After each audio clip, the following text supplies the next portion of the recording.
Bismillahirrahmanirrahim. Assalamualaikum warahmatullahi taala wabarakatuh. Alhamdulillahi rabbil alamin. Wassalatu wassalamu ala asyrafil anbiya'i wal mursalin wa ala alihi wa sahbihi ajma'in. Qala rabbi shrah li sadri wa yassir li amri wahlul 'uqdatam min lisani yafqahu qawli. Subhanaka la ilma lana illa ma 'allamtana innaka antas samiul alim wa la haula wa la quwwata illa billahil aliyyil azim. Alhamdulillah, syukur kita kehadrat Allah Subhanahu Wa Taala kerana masih lagi kita diberi ruang dan peluang untuk kita sama-sama teruskan pembelajaran kafah kita, yang mana pada kali ini kita nak bincang berkaitan dengan adab ketika bertanya. Okey, adab ketika bertanya. Okey, kita akan tengok adab bertanya. Apa ada adab bertanya? Memulakan dengan salam. Okey, meminta izin sebelum bertanya. Bertanya dengan muka yang manis, menggunakan bahasa yang baik, ucapkan terima kasih selepas bertanya, dan bertanya dengan bahasa yang mudah difahami. Okey, ini adalah adab bertanya. Apabila kita tak tahu apa-apa, kemudian kita nak tanya orang berkaitan dengan sesuatu perkara yang kita tak tahu tu, pergi jumpa orang tu dan mulakan dengan salam. Bagi salam, jangan main hoi-hoi je. Kan? Oi, boleh tahu tak? Bagi salam. Assalamualaikum bang, boleh saya pinjam masa sekejap? Saya nak tanya soalan. Saya nak tanya tentang ni. Minta izin sebelum bertanya. Boleh ke saya ambil masa abang sekejap? Saya nak tanya sesuatu. Okey, nak bertanya dengan muka yang manis. Jangan pergi masam je, nanti orang pun jadi awkward. Orang tak boleh nak tolong kita. Apa hal dia ni datang masam-masam tanya orang. Baik, dia pun kalau tahu pun dia akan jawab tak tahu. So, guna bahasa yang baik, ucapkan terima kasih selepas bertanya. Bertanya dengan bahasa yang mudah difahami. Okay? Jangan kita pakai ayat yang susah orang nak faham tentang soalan tu. Straight to the point. Tanya je apa yang nak tanya. Jangan melencong ke arah lain dulu baru tanya soalan. Mungkin kita akan ganggu masa dia. Mungkin dia ada kerja lain. Kita pula bebel dulu baru tanya soalan. Sedangkan kita yang nak tahu something dari dia. Okey, itu adab bertanya. Okey. Oh, bertanya pada masa yang sesuai. Ada satu lagi. Okey. Next. Okey, perkara yang dilarang ketika bertanya. Apa dia? Yang pertama, tidak memberi salam. Pergi hoi-hoi je terus tanya soalan. Kau boleh bagi tahu aku tak? Bagilah salam dulu. Kemudian perkara yang dilarang lagi adalah bertanya dengan panjang lebar. Popek dulu.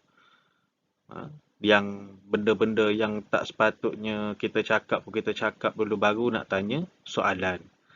Okey. Perkara yang dilarang lagi ketika bertanya menggunakan bahasa yang kasar. Jangan guna bahasa yang kasar. Hormatlah orang. Kita nak tanya daripada dia, kemudian kita pula buat macam kita tu hebat sangat. Guna bahasa yang kasar. Jangan. Perkara yang dilarang ketika bertanya. Okay, seterusnya,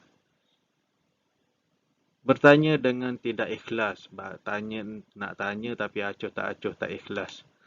Okay. Yang kelima, tidak mengucapkan terima kasih. Dah dapat jawapan, ucapkan terima kasih. Jangan tidak mengucapkan terima kasih. Ini perkara yang dilarang ketika bertanya. Macam tak ada adab pula. Okay, dan seterusnya, bertanya pada masa yang tidak sesuai. Nak tanya orang, pilihlah masa yang sesuai. Jangan call orang pukul 2, 3 pagi. Aku nak tanya kau sesuatu ni. Pukul 3 pagi call orang nak tanya soalan.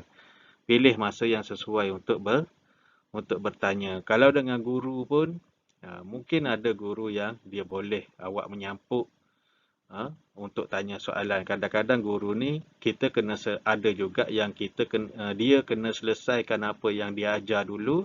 Kemudian, hujung-hujung tu baru dia buka soalan. Baru bertanya. So, pilih masa yang sesuai ni termasuk dalam pilih waktu yang tepat, jam berapa nak tanya orang. Okay, kemudian ikut Kalau orang tu kita kenal, pilih masa dia kalau kita tengok dia tengah bad mood, tak payahlah tanya soalan. Kan sia-sia je kan. Okey. Seterusnya, faedah mengamalkan adab bertanya. Apa faedah mengamalkan adab bertanya? Okey, tidak sesat jalan, tercapai hajat, dapat menyelesaikan masalah, disukai rakan dan masyarakat, ramai kenalan, dikasihi Allah dan Rasul. Okey, ni faedah-faedah mengamalkan adab ketika nak tanya orang. Okey. Yang pertamanya, tidak sesat jalan. Sebab kita ada dengar pepatah kan, malu bertanya, sesat jalan. So, kalau kita beradab pula ketika bertanya, kita tak akan sesat jalan. Assalamualaikum pakcik, saya baru kat sini. So, saya nak pergi ke alamat ni, tapi saya tak tahulah jalannya ke mana. Boleh pakcik tolong tunjukkan ataupun ceritakan macam mana cara nak pergi ke sana. Minta elok-elok. Okey, kemudian tercapailah hajat kita. Sebab kita tanya ni, kita tanya perkara yang kita tak tahu. So, bila kita beradab dan orang pun dengan rela hati jawab. So, dia jaranglah kalau kita tanya soalan yang cakap yang baik-baik, tiba-tiba orang nak balas dengan kasar, orang pun akan terima kita seadanya. Orang akan jawab soalan kita dan hajat kita tercapai. Apa yang kita tak tahu tu kita boleh tahu. Kemudian dapat menyelesaikan masalah kita, disukai oleh rakan dan masyarakat kalau kita beradab. Kemudian kita akan ramai kenalan dan dikasihi oleh Allah dan Rasul. Okay, seterusnya, akibat tidak beradab ketika bertanya. Kalau kita tak ada adab pula, apa akan jadi masa kita bertanya? Okay, yang pertama, sesat jalan, mendapat susah, menghadapi masalah, dibenci masyarakat, menyusahkan diri sendiri, dibenci oleh Allah dan Rasul. Okey. Ini antara akibat-akibat sekiranya kita tidak beradab ketika nak tanya soalan dengan orang. Okey. Yang pertamanya sesat jalan. Kita tak ada adab. Bila tanya, cakap kasar. Orang pun tak jawab. So, kita tak tahu penyelesaian. Okay? Kita akan dapat susah. Kita akan dapat masalah. Kemudian kalau kita ni tidak beradab, kita akan dibenci oleh masyarakat. Orang akan bercakap pasal kita. Oh, dia tu datang. Oh, bukan main sombong lagi, datang cakap kasar-kasar nak tanya orang. Ambil kau, aku tipu je dia. Aku jawab soalan dia tu, tapi aku tipu.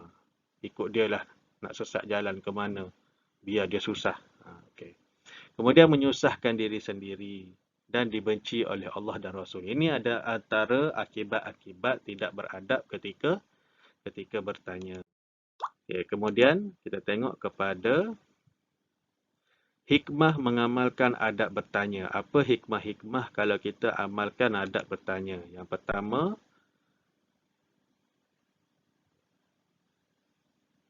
dipermudahkan hajat. Yang kedua, luas ilmu pengetahuan. Yang ketiga, mengeratkan hubungan silaturahim. Yang keempat, maruah terjaga. Dan yang kelima, melahirkan suasana yang harmoni. Okey, ini adalah antara hikmah-hikmah sekiranya kita beradab ketika bertanya. Dipermudahkan hajat, luas ilmu pengetahuan. Yang kita tanya ni, macam yang saya cakap tadi, perkara yang kita tak tahu. So, bila kita bertanya dengan baik dan kita dapat penjelasan, kita lebih lagi menambah ilmu daripada tak tahu kepada tahu. Seterusnya, mengeratkan hubungan silaturahim. Maruah kita akan terjaga, orang tak cakap buruk-buruk pasal kita. Okay. Kemudian melahirkan suasana yang harmoni. Boleh jadi dengan cara kita berhikmah ketika bertanya ni, kita akan mengelakkan diri kita daripada pergaduhan, perbalahan, kacau bilau dan sebagainya. Okey.